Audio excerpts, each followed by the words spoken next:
কেমন আছো? জানি না এই চিঠিটা তোমার হাতে পৌঁছাবে কি না, কিংবা পৌঁছালেও তুমি ঠিক কোন মানসিক অবস্থায় এটি পড়বে। তবে আমার মনের গহীনে জমে থাকা কিছু কথা আজ না বললেই নয়। আমাদের দূরত্বটা হয়তো অনেক বেশি, সময়ের সাথে সাথে হয়তো অনেক কিছু স্মৃতি হয়ে এসেছে। আমি এখন আর তোমার ফিরে পাওয়ার স্বপ্ন দেখি না, কারণ সময়ের স্রোতে আমাদের বাস্তবতা অনেকটাই বদলে গেছে। কিন্তু আমি আজীবন একটি নির্দিষ্ট মুহূর্তের প্রতীক হয়ে বেঁচে থাকব। আমি অপেক্ষা করব, তবে তোমার ফেরার জন্য নয়।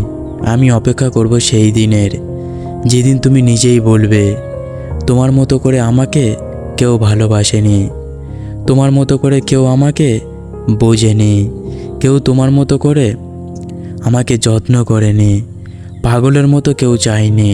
হ্যাঁ, আমি ঠিক সেই দিনের অপেক্ষায় রইলাম।